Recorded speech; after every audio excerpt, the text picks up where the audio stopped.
Amy from Stonefield, and you're listening to The Dando Show. And now I am joined on the line by a member of one of the hottest up-and-coming Australian rock acts going around today. She's one of 4 sisters who, after winning Triple J Unearthed High just last year, have taken the Australian music scene by storm. They've already released an EP titled Blackwater Rising, and they'll be taking the stage at the Queenscliff Music Festival on Sunday, November 27th. I'm of course talking about Stonefield, and I'm lucky to be joined on the line by their drummer/singer, Amy Finley. Amy, thanks for your time, and how's things? Good, thank you. How are you? I'm not doing too bad, thank you. Now, getting to the name Stonefield, I'm seeing it everywhere. It's all over Facebook, it's all over Forte magazine. I'm seeing Stonefield everywhere, but whatever happened to Iota? Yeah, no, it's been crazy since winning Triple J Unearthed High last year, and we were called Iota when we won that. But there's another Australian artist called Iota who's kind of acoustic, but I think he does a lot of like musical theatre stuff as well, and so we pretty much just had to change our name to Stonefield because we couldn't have 2 people with the same name. Were you guys called Iota before him, or? No, I think he was around before us and we just didn't know about him. Okay. Yeah. What's a Stonefield mean? Is there anything behind it, or is it just something you thought of on the spot, you know?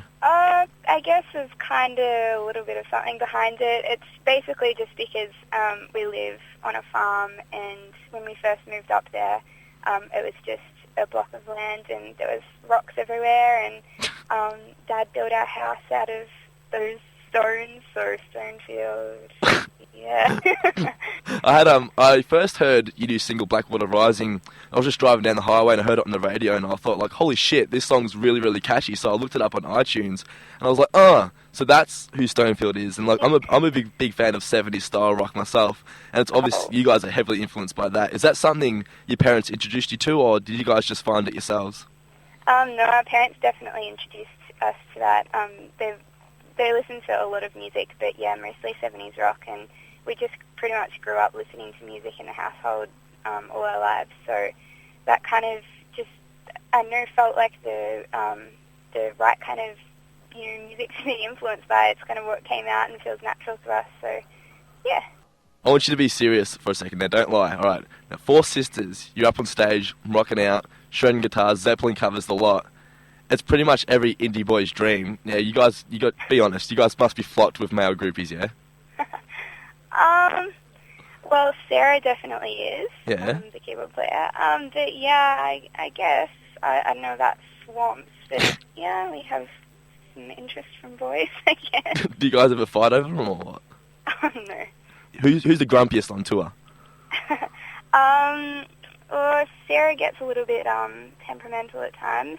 But yeah, we definitely do fight. We're pretty normal, but at the same time, we're really good friends as well. So, we kind of have a good, friendship. So, talk about everything and all that kind of stuff. But yeah, we fight about stupid things like you're wearing my T-shirt or whatever. Yeah. Well, speaking of wearing clothes, what's with you guys always wearing headbands on stage?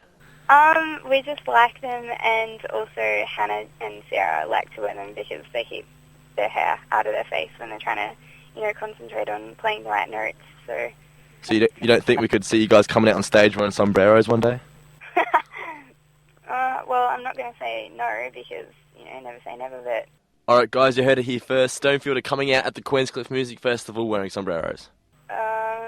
Don't think so. Oh, fine. All right. Just take us into the writing process for Stonefield. Well, pretty much someone starts off with an idea and brings it to a band practice in our shed, and we pretty much just jam things out and, try lots of different ideas and see what we like best. So, yeah, it's pretty much just jamming.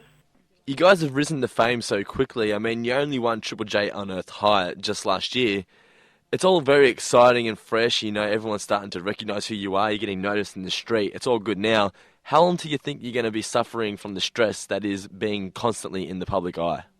I don't know, maybe once it hits album time and, we've got to write a lot. But I guess at the moment, it's coming up towards the end of the year, and Sarah's in year 11 and she's got exams and stuff. So it's kind of a little bit stressful at the moment trying to write for our next EP, and finding that when we are at home and not doing shows, the youngest two have got to do homework and go to school and all that kind of thing. So that makes it a little bit hard, but, you know, all the fun stuff makes it, you know, overpowers all the stressful bits. But I know everyone's, like, helping us out a lot, and we're just trying to balance everything, so it's all good.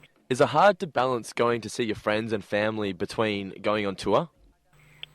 Yeah, I guess so. Like, it's pretty hard to go to every birthday party and all that kind of thing, like, especially for Sarah and Holly, you know, how you always seem to have birthday parties when you're in high school. Yeah. Yeah, so I guess they miss out on quite a bit of stuff when we're on the road, but they just try and fit it in when we're at home. How do your friends react to the fact that one of their best mates is now, you know, on the cover of magazines and their songs are all over the radio? Well, most of them are pretty supportive and proud of us and very excited, but apparently for Sarah and Holly at school, everything's quite normal. Like, everyone just, you know, goes about the normal thing, treats them as normal, so I think that's a really good thing. And what was it like playing at Glastonbury for the first time? I saw a video on YouTube of you guys on tour there, and you seemed like you were having heaps of fun. Yeah, it was so exciting, and probably the most nervous I've ever been for a gig, because there's such a huge build-up to play there. So when we finally got there and we were about to go on stage, it was just this really overwhelming feeling. It was kind of like you felt like crying because you were excited and you're nervous, and there were so many people there. You were finally, you know, about to get on stage at Glastonbury. So yeah, it was really cool. I saw that you guys chose to cover A Whole Lot of Love by Led Zeppelin at Glastonbury. Were you guys ever scared that the English crowd may have turned on you? You know, being such an iconic song, they may have been offended that these 4 young girls from Australia were trying to cover such a huge song that, you know, they would probably feel a sense of ownership to? Yeah, we definitely were, being the homeland of the song. Yeah. But yeah, I don't know, Whole Lot of Love is a song that we've been covering for quite a long time now. So yeah, we love playing that song, and we've always had a good reaction. So we just thought we may as well give it a whirl and see what happens. And yeah, everyone reacted really well to it, and we're sort of dancing a lot more and moving about from that song onwards. So yeah. Did you get to meet any other artists whilst you were over there? I know there were some pretty big names playing Glastonbury this year. Yeah, we got to meet Alex Turner from the Arctic Monkeys. Oh, nice. I love Arctic. Yeah, so, and he was really lovely and down to earth, and told us that they were playing at Falls before that came out, so that was pretty exciting. Oh, nice work. Well, what else did you guys get up to when you were in England? Well, we did, you know, the whole sightseeing thing, but we also played a couple of showcases in London. Yep. Which was, you know, pretty scary, and it was also really fun because we played in these really small venues, and the first one was just, you know, so tiny and run down, and it was like kind of going back to the beginning in Melbourne. So that was a really cool thing. Yep. And yeah, we got a really good response. So. Do you guys ever get negative reactions from crowds when you come out simply because you're girls? You know, because most rock fans, it's usually a male act and they see girls come out. Like, what's the reaction? Not so much anymore now that it's generally, when it's our show, people sort of know a bit about who we are. But yeah, when we first started playing, we got a lot of that.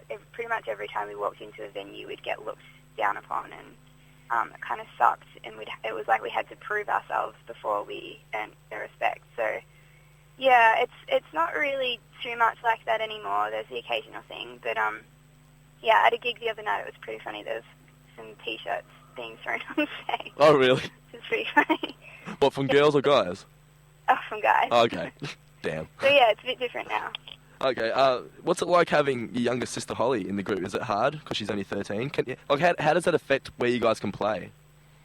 It's, I don't know, we kind of, because we all started playing pretty much the same time, when it comes to the band, we don't really think of ourselves as being different ages, if that makes sense. We kind of all think of each other on the same level.